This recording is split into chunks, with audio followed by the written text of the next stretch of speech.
Good evening to all of you. Hello everyone, welcome to countryside HP exam. आज की video Himachal Pradesh public service commission exam 2024 का जो paper one होगा उसमें हिंदी व्याकरण आप लोगों को आएगी। टॉपिक आप लोगों का वर्णमाला है। सेकंड क्लास में इसकी अपडेट कर रहा हूँ। इससे पहले भी मैंने क्लास अपडेट की थी। जितने भी स्टूडेंट बैच में इनरोल हैं पेपर वन के लिए, आप लोगों को मैंने कहा था कि इस बार कंप्लीट बैच आप लोगों का रिकॉर्डेड रहेगा, बट अगर मैंने लाइव क्लासेस दी तो आप लोगों को लाइव क्लासेस भी मिलेंगी। आप लोगों के पास ऑलरेडी कंप्लीट बैच अपडेट है रिकॉर्डेड फॉर्मेट में, आप लोगों को काफ़ी हेल्पफुल रहेगा। बट आप लोगों को विद इन 2 डेज के बाद आप लोगों को लाइव क्लासेस भी मिलेंगी, जिसमें मैं अपडेटेड मटेरियल आप लोगों के साथ शेयर करूंगा। Himachal Pradesh public service commission का कोई भी एग्जाम है, पेपर वन अगर आप लोगों को है तो वहां से सारे क्वेश्चन आप लोगों के सॉल्व होंगे। इसके अलावा क्लास 3 स्टूडेंट जो आप लोगों के हमीरपुर बोर्ड के अंतर्गत आएंगे, आप लोगों के लिए क्लासेस इंपॉर्टेंट होंगी, आप लोगों के लिए भी ये क्लासेस इंपॉर्टेंट होंगी। पैटर्न आप लोगों का सेम रहेगा, बट आप लोगों के क्वेश्चन का लेवल थोड़ा सा कम रहेगा। तो अगर आप लोग इन क्लासेस को देखते हैं तो मैं एडवांस लेवल में पढ़ाऊंगा। एडवांस लेवल की क्लास बेसिक एग्जाम क्लास 3 के लिए मोस्ट इंपॉर्टेंट, क्योंकि बेसिक क्वेश्चन जो पूछे जाते हैं डायरेक्टली इनसे पूछे जाते हैं, तो सबके लिए ये इंपॉर्टेंट है। इसके अलावा मैं कौन से बैच कर रहा हूँ तो मैं 2 दिन के अंदर अपडेट कर दूंगा कौन कौन से बैच अपडेट हो रहे हैं। एलाइट का बैच शायद इस बार नहीं अपडेट होगा, क्योंकि उसके लिए टाइमिंग की कमी हो रही है। यूट्यूब के ऊपर उसकी क्लासेस मैं थोड़ी प्रोवाइड करवाऊंगा। मॉक टेस्ट अपडेट करूंगा इस साल। हो सकता है कि मैं कोर्स ना देकर इस साल टेस्ट सीरीज अपडेट करूं उसकी, तो उसको फॉलो कर लेना, वो इम्पोर्टेंट रहेगी। 2019 का रिजल्ट आप लोगों को मैंने बताया था। अगर कोई स्टूडेंट मुझे फॉलो कर रहा है पिछले 4 साल से, 2019 में मेरे काफ़ी स्टूडेंट थे, लगभग 10 से 12 स्टूडेंट थे। फर्स्ट टाइम ही मैंने प्रोवाइड करवाया था बैच, तो उसमें जॉब में सिलेक्शन हुई थी, तो उनका भी आप लोगों ने ध्यान रखना। बट इस बार मैं इसका बैच नहीं दे पाऊंगा एलाइट का। बट इंपॉर्टेंट एमसीक्यूज जो होंगे, जो एग्जाम में कंफर्म आते ही आते हैं, वो मैं आप लोगों के साथ डिस्कस जरूर करूंगा। क्लास आज की स्टार्ट करेंगे। टॉपिक हमारा वर्णमाला है, सेकंड क्लास है, आप लोगों ने पहले भी पढ़ी है। देखो, इस बार का जितना भी पैटर्न बैच का रहेगा, जो भी मैं बैच आप लोगों को प्रोवाइड करवाऊंगा, क्योंकि मैं जितना भी पढ़ाता हूँ ऐसे वाइट बोर्ड होता है उसके ऊपर लिख के ही पढ़ाता हूँ, बट आप लोगों को इस बार मैं जो क्लासेस दूंगा वो कुछ इस तरह की रहेंगी, जिसमें आप लोगों को पहले से लिखा होगा। और ये सारे के सारे जितने भी टॉपिक होंगे पीडीएफ मटेरियल में भी आप लोगों को अपडेट होंगे, तो ये भी ध्यान रखना, ठीक है। इसके अलावा जो मैं बीच में एक्स्ट्रा चीज़ें बताऊंगा, क्वेश्चन बताऊंगा, वो इंपॉर्टेंट होंगे आप लोगों के लिए। थोड़ा सा चेंज कर रहा हूँ। ये सारी चीज़ें मैंने पहले वाले टॉपिक में पढ़ा दी हैं कि वर्णमाला आप लोगों की क्या होती है, इसमें ध्वनि के बारे में आप लोगों को बताया था, अक्षर क्या होता है, वर्ण क्या होता है। 3 क्वेश्चन आप लोगों के यहाँ से निकल के आते हैं, तो वो भी इंपॉर्टेंट है, तो उनको भी आप लोगों ने ध्यान रखना है। देखो, 3 क्वेश्चन क्या बनेंगे। सबसे पहले पूछा जाता है ध्वनि क्या है, पढ़ा चुका हूँ। वर्ण किसे कहते हैं, पढ़ा चुका हूँ। अक्षर क्या होता है, पढ़ा चुका हूँ। वर्णमाला क्या होती है, इसकी डेफिनेशन, एक सिंपल डेफिनेशन भी पूछी जा सकती है, तो वो भी आप लोगों ने ध्यान रखना है ना। तो ये क्या होते हैं, ये सारी चीज़ें हम लोग ऑलरेडी डिस्कस कर चुके हैं, तो आप लोगों ने उस पूरी क्लास को देख लेना एक बार। फिर से मैं अपडेट कर दूंगा उस क्लास को भी इसमें। वर्ण क्या होता है, बिल्कुल मैंने बताया था कि जिसके खंड अर्थात टुकड़े, जिनको पार्ट्स में डिवाइड ना किया जाए, एक बार जो लिख दिया वही रहता है ना। अ आ ई उ ऊ क ख, ठीक है। ये सारी चीजें आप लोगों की होती है। वर्ण एक लिखित इकाई होती है, ये भी पढ़ना। ये सारी चीजें जो आप लोगों की हैं सब हम कर चुके हैं पहले ही डिस्कस। अक्षर क्या होता है, जिसको नष्ट नहीं किया जाता, ये एक मौखिक इकाई होती है, लिखित नहीं होती है, मौखिक इकाई होती है, ठीक है। उदाहरण के लिए बताया था मैंने कैसे इनको टुकड़ों में बांटा जाता है, ये सारी चीजें ध्यान रखिए। तो ध्वनि क्या होती है, ध्वनि के बारे में मैंने आप लोगों को कहा था कि इससे इंपॉर्टेंट क्वेश्चन आप लोगों के डायरेक्ट हिट होते हैं कि भाषा एवं वाक्य की सबसे छोटी इकाई क्या होती है, ध्वनि होती है, ठीक है। सबसे छोटी इकाई क्या होगी, ध्वनि। सबसे बड़ी आप लोगों की होगी ग्रंथ, पुस्तक, काव्य, महाकाव्य। तो इस लेक्चर को प्लीज एक बार देख लीजिए, वहां से सारा कंफर्म हो जाएगा कि हमने उन्हें क्या पढ़ा है। इसके अलावा हम लोगों ने बात की थी वर्ण के कितने वेद होते हैं, स्वर, वर्ण, व्यंजन वर्ण, आयोग वाह, ये सारी चीजें ऑलरेडी डिस्कस हैं। स्वर वर्ण क्या होता है, ये सारा पढ़ा था हम लोगों ने। स्वर वर्ण के कितने भेद होते हैं, एग्जाम में डायरेक्टली पूछे जाते हैं। 4 भेद आप लोगों के होते हैं, मैंने आप लोगों को बताए थे, तो इनको देखना आप लोगों ने। मुख के आधार पर कितने भेद होते हैं वो भी बताया था। दीर्घ स्वर क्या होता है आप लोगों का, ठीक है। तो ये सारी चीजें हैं आप लोगों की। इसके अलावा अलावा मैंने आप लोगों को ह्रस्व स्वर और दीर्घ का उच्चारण बताए थे, ये चीजें डिस्कस कर चुके हैं। और लास्ट जो टॉपिक हम लोगों ने डिस्कस किया था वो प्लुत स्वर पे ऊपर खत्म किया था। ओके, अब देखिए यहाँ पे सिंपल सी बात आती है कि जो हम लोगों ने पीछे टॉपिक डिस्कस किया था जिसके हमने नाम दिया था दीर्घ स्वर। दीर्घ स्वर जो आप लोगों का होता है जिसको हम बड़े स्वर भी कहते हैं, हम जिसे द्विमात्रिक स्वर भी कहते हैं, जिनको संधि एवं संयुक्त स्वर भी कहा जाता है। इसका क्वेश्चन है सिंपल सा, अगर आप लोग कल को किसी इंटरव्यू में जाएंगे, देखो कॉलेज कैडर में मैंने ये पूरा बैच प्रोवाइड करवाया था, तो कुछ इस तरह के क्वेश्चन उनको डायरेक्टली हिट किए थे जब उनका इंटरव्यू था कि दीर्घ स्वर को संधि एवं संयुक्त स्वर क्यों कहा जाता है। हम लोग जो अपनी लाइफ में पढ़ते हैं, हम लोगों ने संयुक्त व्यंजन तो पढ़ा होता है, बट हम लोगों ने क्या कभी संधि वाला या संयुक्त संधि एवं संयुक्त स्वर के बारे में नहीं पढ़ा होता है। ये तब पढ़ा जाता है अगर हम एक डीप स्टूडेंट होते हैं, जब मान लीजिए हमें मास्टर कर रहे होते हैं ना हिंदी वगैरह में, तो वहां पे हम इन चीज़ों को पढ़ते हैं। बाकी हम अपने नॉर्मल एग्जाम है उनमें स्किप कर देते हैं कि ये चीज़ भी क्या एग्जाम में पूछी जा सकती है। तो मैंने आप लोगों से कहा कंपटीशन बढ़ रहा है, छोटी से छोटी चीज़ आप लोगों ने पढ़नी है। तो बात यहाँ पे दीर्घ स्वर की होगी कि दीर्घ स्वर जो आप लोगों का होता है इसको संधि एवं संयुक्त स्वर क्यों कहते हैं। क्योंकि हमें बड़े स्वर क्यों कहते हैं वो तो पता है, हमें इनको द्विमात्रिक स्वर क्यों कहते हैं वो भी पता है, बट इनको हम संयुक्त स्वर या संधि स्वर क्यों कहते हैं ये चीज हम लोगों ने ध्यान रखनी है। तो यहाँ पे देखिए तीन आप लोगों ने याद रखनी है इंपॉर्टेंट जो इसमें रहेंगे, आ ई और मड़ाऊ। यहाँ पे थोड़ी सी मिस्टेक है, इसको कर लेना आप लोगों ने, ठीक है। बड़ी ई नहीं होगी यहाँ पे, छोटी ई होगी, ठीक है। छोटी ई प्लस छोटी ई से ही बड़ी ई आप लोगों की बनती है, छोटा ऊ। और छोटा ऊ ही आप लोगों का क्या बनाता है, बड़े ऊ का निर्माण करता है, ठीक है। बड़ा आ इससे बनता है। देखो ये तीनों चीजें आप लोगों ने याद रखनी है, ये इंपॉर्टेंट है। आ ई और ऊ, ये क्यों इंपॉर्टेंट है आप लोगों की, ये इसका क्या मतलब होगा। ये होते हैं सजातीय स्वर। क्या होते हैं, सजातीय स्वर। क्वेश्चन आप लोगों से पूछा जाता है कि सजातीय स्वर जो आप लोगों के होते हैं इनकी संख्या कितनी होती है। इनकी संख्या होती है तीन, आ ई उ, और वो भी बड़े वाले। सजातीय का मतलब होता है जो एक जैसे वर्णों से मिलकर बने हो। देखो एक जैसे वर्ण है ना यहाँ पे, अ और अ, छोटी ई और छोटी ई, छोटा ऊ और छोटा ऊ। तो ये सजातीय हुए, इनका जो मिलाप हुआ है, इनका जो मिलन हुआ है, उसके बाद आप लोगों के ये बने हैं, ठीक है। तो एक जैसे वर्णों का जब मेल होता है तो उससे क्या बनते हैं, सजातीय स्वर। बट क्वेश्चन मैंने आप लोगों से पूछा था कि इनको संधि स्वर क्यों कहा जाता है, यहाँ से आप लोग देख सकते हैं इनके बीच में ये चीज, ठीक है। इसकी डेफिनेशन में आप लोगों को आगे पढ़ाता हूँ। बट आप लोगों ने याद रखना है कि दो वर्णों के बीच में इनका मेल होता है, सजातीय स्वर जो आप लोगों के रहते हैं, संधि एवं संयुक्त स्वर। ओके, तो तीनों याद रखें, ये इंपॉर्टेंट है, ये क्वेश्चन इंपॉर्टेंट आप लोगों के लिए रहेगा। अब ये विजातीय एवं विषम जातीय स्वर क्या होते हैं, तो याद रखना आप लोगों ने, ऐसे वर्णों का मेल, ठीक है, जो अलग वर्णों से मिलकर बनते हैं। अलग वर्ण कैसे हुए, आप लोगों के अ के साथ ई का मिलान हो गया, अ के साथ ए का मिलान हो गया, अ के साथ उ का मिलान हो गया, अ के साथ ओ का मिलान हो गया। पीछे हम लोगों ने क्या पढ़ा, पीछे पढ़ा सजातीय स्वर। सजातीय स्वर में क्या हुआ, एक जैसे वर्ण हमें देखने को मिले थे, अ के साथ अ,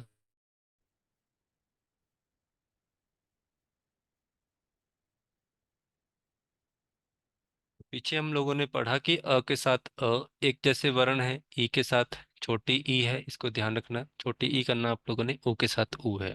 तो एक जैसे वर्ण का जब भी मिलान होगा तो उससे सजातीय वर्ण मिलके आएंगे। सजातीय वर्ण स्वर, सॉरी, सजातीय स्वर कितने होते हैं आप लोगों के, सजातीय स्वर तीन ही होते हैं, आ, बड़ी ई और बड़ा। ये ध्यान रखना। आगे हम बात करेंगे बीजातीय, बीजातीय एवं विषम जातीय।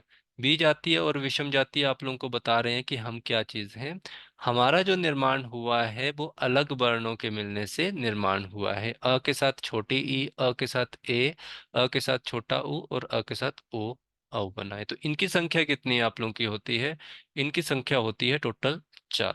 और दीर्घ स्वर आप लोगों के कितने होते हैं, टोटल होते हैं आप लोगों के सात, जो हमने पीछे पढ़ा। तो उनके भी दो प्रकार होंगे, जिसमें आप लोगों का होगा एक सजातीय और एक होता है विजातीय, ठीक है।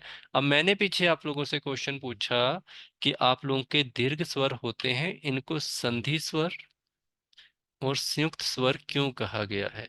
क्योंकि दो वर्णों के बीच में इनका मेल हो रहा है, क्या हो रहा है, दो वर्णों के बीच में इनका मेल हो रहा है, तो यही हम ध्यान रखना है। वे स्वर जो दो या दो से अधिक स्वरों से मिलकर बनते हैं उन्हें क्या कहते हैं, उन्हें कहा जाता है संयुक्त स्वर। तो ठीक है, तो ये चीजें आप लोगों ने ध्यान रखनी है। ये क्वेश्चन आप लोगों का क्लियर हुआ? तो कभी भी क्वेश्चन आप लोगों से पूछ लिया जाए कि दीर्घ स्वर है जो आप लोगों का, इनको संधि स्वर एवं संयुक्त स्वर क्यों कहा जाता है, तो हम लोगों ने बता दिया कि जब भी आप लोगों के दो वर्णों का आपस में मेल होगा और स्वर जो दो या दो से अधिक वर्णों से मिलकर बनते हैं उनको संयुक्त स्वर कहा जाता है। ठीक है। अब बात आती है, आगे क्वेश्चन आप लोगों को आएगा, ओष्ठाकृति के आधार पर स्वरों के भेद कितने होते हैं। तो ओष्ठाकृति का मतलब होता है, यहाँ पे आपकी होंठों की बात की जा रही है, जो आप लोगों के लिप्स होते हैं। ठीक है। जो हमारे लिप्स होते हैं उसकी संरचना के ऊपर बात की जा रही है, उनकी आकृति के ऊपर बात की जा रही है कि उसके अनुसार जो आपके स्वर होते हैं उनकी कितनी संख्या होती है। तो ओष्ठाकृति के आधार पर हमारे स्वरों की संख्या होती है दो। कौन कौन से? वृत्ताकार और अवृत्ताकार।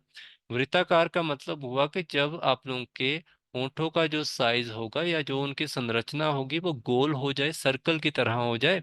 और अवृत्ताकार का मतलब होगा कि जब आप उन स्वरों का उच्चारण करोगे तो आपके होंठों की संख्या, सॉरी, जो संरचना होगी वो आप लोगों की गोल या सर्कल में ना हो। ओके। तो वृत्ताकार कौन कौन से होते हैं? जिनके उच्चारण में होठों की आकृति वृत्त के समान होती है। वृत्त का मतलब होता है सर्कल, मतलब गोल, बिल्कुल। इनकी संख्या कितनी होती है? तो आप लोगों ने याद रखना है, इनकी संख्या होती है चार। कौन कौन से? उ, उ, ओ और ओ। आप इसको करके भी देख सकते हैं, ये भी इंपॉर्टेंट है। अवृत्ताकार, जिनमें आप लोगों की जो होंठों की आकृति होगी वो अवृत्ताकार होगी, मतलब गोल नहीं होगी, किसी भी आकृति में हो सकते हैं। और इनकी संख्या कितनी हो गई? टोटल सात। तो कौन कौन से होंगे? आ ई, बड़ी ई, ए और बड़ा ए और री आप लोगों का। ठीक है, आप इनको करके भी देख सकते हैं। ये क्वेश्चन भी आप लोगों को डायरेक्ट आता है, क्वेश्चन पूछा जाता है कि ओष्ठाकृति मतलब आपके होंठ की आकृति के आधार पर जो आपके स्वर होते हैं उनके कितने भेद होंगे। तो उनके टोटल भेद होंगे आप लोगों के दो, जिसमें एक वृत्ताकार होगा और एक आपका अवृत्ताकार होगा। ठीक है, तो ये चीजें हमने ध्यान रखनी है। तो ये सिंपल सा क्वेश्चन है, यहाँ से भी पूछा जाएगा आप लोगों को क्वेश्चन, तो ध्यान रखना कौन सा क्वेश्चन आपको पूछा जाता है। आगे बात आती है कि प्रत्यन प्रयत्न के आधार पर कितने भेद होते हैं आप लोगों के। तो स्वरों के भेद, जो आप लोगों के प्रयत्न का मतलब होता है जीव के प्रयत्न के आधार पर आप लोगों के जो स्वर होते हैं उनके कितने भेद होंगे। उनके तीन भेद होते हैं। कौन सा? अग्र स्वर, मध्य स्वर, पश्च स्वर। अग्र, मध्य और पश्च का मतलब होगा कि जब हम इन स्वरों का उच्चारण करेंगे उसमें जो आपका जीव का कौन सा भाग होगा। तो ये अग्र का मतलब होता है आगे वाला भाग, मध्य का मतलब होता है बीच का भाग और पश्च का मतलब होता है बाद का भाग। ठीक है। तो जिन स्वरों का उच्चारण करते समय जीव का अगला भाग ऊपर नीचे उठता है उसे हम अग्र स्वर कहते हैं। इनकी कितनी संख्या होगी? तो याद रखें चार, ई, ए और। ठीक है। कौन कौन से होंगे? ई, बड़ा ई, ए और ए। मध्य स्वर, तो हिंदी में आप लोगों का जो अ होता है वो केंद्रीय स्वर कहलाता है। क्वेश्चन पूछा जाएगा कि आपकी वर्णमाला में केंद्रीय स्वर कौन सा होता है। तो केंद्रीय स्वर हमारा होता है अ। आप उच्चारण करके देखो, इसमें आप लोगों के जीव का जो मध्य भाग होगा, बीच का जो भाग होगा वो थोड़ा सा ऊपर उठता है। उच्चारण कीजिए अ का उच्चारण कर रहे हो तो जीव का ना आगे का भाग ना पीछे का बल्कि मध्य का भाग थोड़ा सा ऊपर उठ रहा है। तो इसे क्या कहेंगे? इसकी एग्जांपल याद रखनी उदाहरण के रूप में। और कितनी संख्या? एक ही होती है। पश्च का मतलब होता है कि बाद में उठने वाला। तो जिन स्वरों का उच्चारण करते हुए आपके जीव का ना तो अगला भाग ना मध्य का भाग उठे बल्कि जीव का पिछला भाग सामान्य स्थिति से उठता है, वह आप लोगों के पश्च स्वर कहलाते हैं। संख्या आप लोगों ने याद रखनी है, ओ, उ, ओ, औ और आ। ठीक है। तो ये भी आप लोगों के लिए इंपॉर्टेंट है, जब भी इस तरह के क्वेश्चन आप लोगों को पूछे जाएं तो आपने ध्यान रखना है। कौन कौन से हैं मैंने आप लोगों के सामने रखे हैं, इनको जरूर आपने याद रखना है। यहाँ से भी क्वेश्चन आप लोगों को आएंगे। ठीक है। तो ये ध्यान आप लोग रखेंगे, पीछे वाला भाग जो आप लोगों का होगा उसमें कौन कौन से होंगे। यहाँ पे ये दो बार आ गया है, ओ, उ, औ। ठीक है, तथा औ। ये वाला भी आपने याद रखना है, ये पूछा नहीं जाएगा बट फिर भी आप लोग ध्यान रखें। कितने हो गए टोटल? चार यहाँ पे थे, चार के साथ आप लोगों के पाँच, छ, सात, आठ और नौ। ठीक है जी। तो ये आप लोगों के लिए इंपॉर्टेंट होंगे, यहाँ से भी आप लोगों को क्वेश्चन जरूर पूछे जा सकते हैं। तो ये भी इंपॉर्टेंट आप लोगों का रहेगा। ठीक है, इसमें आप और जोड़ना चाहें तो री भी जोड़ सकते हो, काफी हैं आप लोगों के, बट इतना आप लोगों ने ध्यान रखना है, इनमें से कोई भी आता है तो ये आप लोगों को इम्पोर्टेंट रहेगा। तो अग्र मध्य और पश्च स्वर के बारे में पता चल गया। अब बात आएगी कि आपका जो मुख होता है, फेस होता है, फेस की आकृति, जो मुख की आकृति होती है उसके अकॉर्डिंग स्वरों की संख्या। तो उसके आधार पर आप लोगों के जो स्वर होते हैं वो आप लोगों के चार हिस्सों में बांटते हैं। एक होता है संवृत स्वर, एक होता है विवृत, और एक होता है अर्ध संवृत, और एक होता है अर्ध विवृत। अब ये संवृत विवृत क्या चीज है? संवृत का मतलब होता है वे स्वर जिनका उच्चारण में मुंह का बहुत कम भाग, आप मतलब मुंह आप लोगों का बहुत कम खुलता है, थोड़ा सा ही खुलता है। आप उच्चारण कीजिए ई, ई, ऊ और ऊ। जब भी आप इनका उच्चारण करेंगे तो आपका जो मुंह होगा वो थोड़ा सा ही खुलेगा, ज्यादा नहीं खुलेगा। विवृत स्वर आप लोगों का होगा, इसमें आप लोगों का मुंह पूरा खुलता है, जैसे आ जैसे ही आप करेंगे तो आपका जो मुख होगा वो पूरा का पूरा आप लोगों का खुलेगा। अर्ध समृद्ध का मतलब होता है कि अर्ध समृद्ध, जब भी हम इन स्वरों का उच्चारण करेंगे तो हमारा जो मुख होगा वो समृद्ध से अपेक्षा कुछ अधिक खुलता है, ए और ओ। थोड़ा सा ज्यादा खुलेगा, ज्यादा नहीं खुलेगा, बट थोड़ा सा ज्यादा खुलता है, इस कारण इनको अर्ध समृद्ध कहा है। इनको समृद्ध स्वर में नहीं लिया है, क्योंकि समृद्ध स्वर जब भी आप लोगों के यूज होंगे तो उसमें आपका जो मुख होगा वो थोड़ा कम खुलता है, इनमें समृद्ध स्वर से थोड़ा सा ज्यादा खुलेगा। अर्ध विपरीत जब भी आप लोगों का आएगा तो इसमें क्या रहता है कि आपका जो मुख होगा इन स्वरों का उच्चारण करते हुए आधा खुलता है, मतलब उससे ज्यादा, थोड़ा विपरीत से थोड़ा सा ज्यादा खुलेगा। अ, ए, औ। ठीक है, तो ये ज्यादा रखना आप लोगों ने। एक और क्वेश्चन आप लोगों को पूछा जाता है कि जितने भी आप लोगों के स्वर होते हैं, 11 स्वर की बात अगर हम करें तो 11 स्वरों में अर्ध विपरीत में ए और औ ये सबसे बड़े वर्ण होते हैं। ये क्वेश्चन होगा डीप वाला, अगर आपको थोड़ा सा लेवल टफ डालेंगे तो पूछेंगे कि बताइए कि 11 स्वरों में अर्ध विपरीत कौन से हैं। तो अर्ध विपरीत आप लोगों ने याद रखना है, और इनको ही सबसे बड़े वर्ण कहा गया है। ठीक है, तो 11 वर्णों में सबसे बड़े वर्ण कौन से हैं? अ, ए और औ, क्योंकि इनमें आप लोगों का जो मुख होता है वो ज्यादा खुलता है, मतलब आधे से ज्यादा खुल ही जाता है। ये भी क्वेश्चन आप लोगों को पूछा जाएगा, इसको भी ध्यान रखना। फिर हमारा एक टॉपिक आता है आयोगवाह वर्ण। आयोगवाह वर्ण वह वर्ण होते हैं जिन वर्णों पर अनुस्वार और विसर्ग लगे होते हैं। क्या होते हैं ये? इनके ऊपर आप लोगों के अनुस्वार और विसर्ग लगे होते हैं। अनुस्वार और विसर्ग क्या होते हैं मैं आप लोगों को आगे बताता हूँ। दूसरी डेफिनेशन अगर हम इनकी याद करना चाहें तो याद रख सकते हैं कि जिन वर्णों का योग ना तो स्वर वर्ण में हुआ हो और ना ही व्यंजन वर्ण में हुआ हो उनको कहा जाता है अयोगवाह वर्ण। अयोगवाह वर्ण की डेफिनेशन ये भी होती है कि जिन वर्णों का योग ना तो आपके स्वर वर्ण में हुआ है और ना ही व्यंजन वर्ण में हुआ है उनको अयोग वाह वर्ण कहते हैं। अयोग वाह वर्ण होते हैं एक प्रकार के चिन्ह जिनका प्रयोग हमेशा वर्णों के साथ किया जाता है। बिना वर्णों के इनकी कोई भी अस्तित्व नहीं होता है, मतलब इनकी कोई भी वैल्यू नहीं होगी अगर आप लोगों को वर्ण ना साथ दिए जाएं। ठीक है, क्वेश्चन पूछा जाएगा कि मूल अयोगवाह कितने होते हैं, तो मूल अयोगवाह की संख्या होती है 2, और कुल अयोगवाह आप लोगों के 4 प्रकार के होते हैं। तो ये कौन कौन से होंगे, इनसे क्या क्या क्वेश्चन बनेंगे, तो वो हमने देख लिया। अब देख लीजिए कौन कौन से हैं। तो अयोगवाह मैंने आप लोगों को कहा कि मूल कितने होते हैं, तो मूल आप लोगों के सामने है, 2 होते हैं, अनुस्वार और विसर्ग। पहली डेफिनेशन जो मैंने आप लोगों को पढ़ाई थी वो क्या पढ़ाई थी? पहली डेफिनेशन इसकी पढ़ाई थी, और ये क्वेश्चन में आएगी कि जिन वर्णों पर अनुस्वार और विसर्ग लगे होते हैं उनको क्या कहा जाता है? उनको कहा जाता है अयोगवाह वर्ण। इसी कारण इनको कहा कि अयोगवाह वर्ण की जो संख्या होती है मूल रूप से 2 होती है। सबसे पहला अनुस्वार और दूसरा होता है विसर्ग। अनुस्वार का चिन्ह होता है ये वाला, विसर्ग का चिन्ह होता है ये वाला। तो ये चीजें आप लोगों ने याद रखनी है। अनुस्वार में जब हम ये वाला चिन्ह यूज करते हैं तो आप लोग देखते हैं अंक, अंकित, संचित, रंचित, संजय, जो भी आप लिखना चाहें। विसर्ग में आप प्राया, प्राता, पुना, जो भी आप लोग का है, ठीक है। तो इस तरह इनको यूज करते हैं। फिर आप लोगों के कुल होंगे तो कुल, हलंत और अर्धचंद्र बिंदु आप लोगों का आता है। तो ये भी ध्यान आप लोगों ने रखना है, हलंत इस तरह लगाया जाता है आप लोगों का। तो ये ध्यान रखना। ये भी क्वेश्चन आप लोगों को पूछा जाता है, जैसे आप लोग लिखते हैं वरण, ऐसे नीचे हलंत नहीं लगा देते। आप लोग अगर लिखे मूल्यवान, तो ऐसे नीचे हलंत लगा दिया जाता है ना। तो ये भी आप लोगों के अयोग वाह है। अगर आपको वर्ण नहीं मिलेंगे तो ये आप लोगों का हलंत किसी काम का नहीं है। अर्धचंद्र बिंदु, आंख, गांव, चांद। तो अर्धचंद्र बिंदु ऐसे बनाया जाता है। तो ये सारी चीजें हैं, आप लोगों को डायरेक्टली क्वेश्चन में आ जाएगा। मान लो आपको चिन्ह दे दी जाएंगे अयोग वाह के ऐसे, तो पूछ लेंगे आपको, बताइए ये कौन सा है। तो अगर आप लोगों को पता है कि अनुस्वार का क्या चिन्ह होता है, विसर्ग का क्या चिन्ह होता है, तो आप इजीली पहचान लेंगे कि ये तो अयोगवा है और ये इसके चिन्ह है, ये मुझे पता है। तो ये एग्जाम में क्वेश्चन पूछा जाता है।